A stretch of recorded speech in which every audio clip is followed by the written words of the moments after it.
Barking Dagenham has come in the last 2.5 years from an insular borough into what is London's greatest opportunity.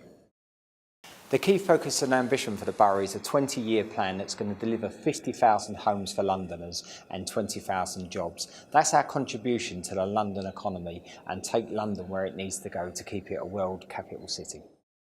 We have really great key areas of regeneration, whether it be the town centre here and the 6,000 homes that's going to develop, whether it be the Riverside and the biggest European development south facing on the Thames, which is the Riverside itself of 12,000 homes, whether it be Creekmouth, another 6,000 homes, or it could be the undertunnel of the A13, which could be another 15,000 homes, or the new film studios, the largest in 25 years. That's what we're contributing to London.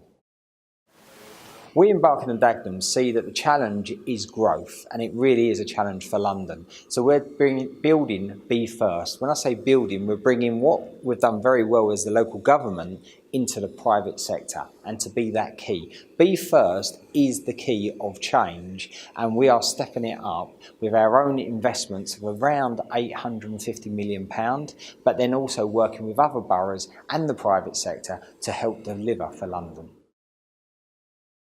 During the characterisation study, we worked quite closely with the borough officers and with the local community members and stakeholders to identify the particular aspects of local neighbourhoods that people valued and felt were successful and should be enhanced looking forward. With the development officers, we looked at schemes that have come forward recently that are particularly positive and complement the existing character, and others that perhaps are not quite successful, and what lessons can be learned from these moving forward.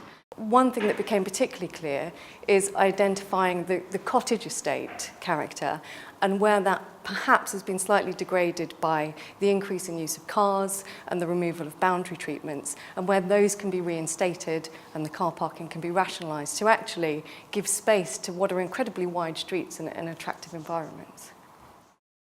I think the wider learning that could be taken from the characterisation study in particular is the fullness of the exercise, looking at physical townscape, functional and socio-economic, and the relationships between those, and also the fact that it then links to guidance moving forward. What's the so what of the information that we uncovered?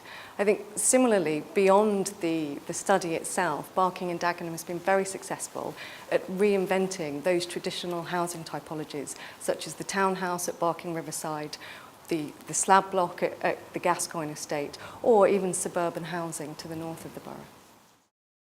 Overstation development in the borough offers a new opportunity to help enable and stimulate growth. And the key area we're looking at is Barking Station, which we know both needs to stimulate growth in the local area, but also accommodate growth from the wider East London and South Essex areas.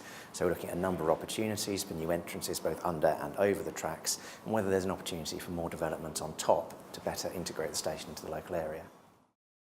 The potential tunnelling of the A13 offers a huge opportunity for the borough, both in terms of enabling thousands of new homes by removing a significant road, but also connecting the borough, which at the moment is severed by effectively an urban motorway, and this way you would link the north of the A13 to the south of the A13.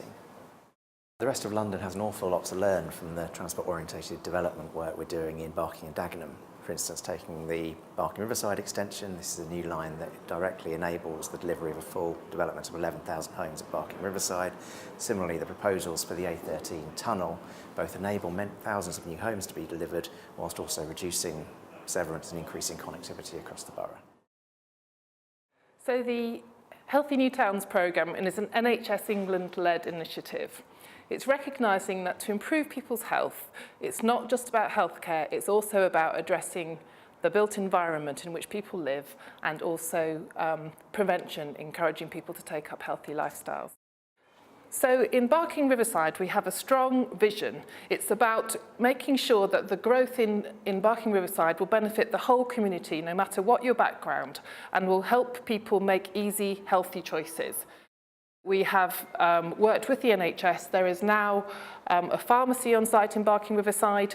The NHS is increasing capacity in the local GP surgeries, and in the long term we are embedding very clearly within the planning frameworks a new integrated and innovative model of health and care for the area. What's really exciting about Barking Dagenham is actually we're still a secret to many businesses. Actually, this is where the action is. We want London to buy into that vision.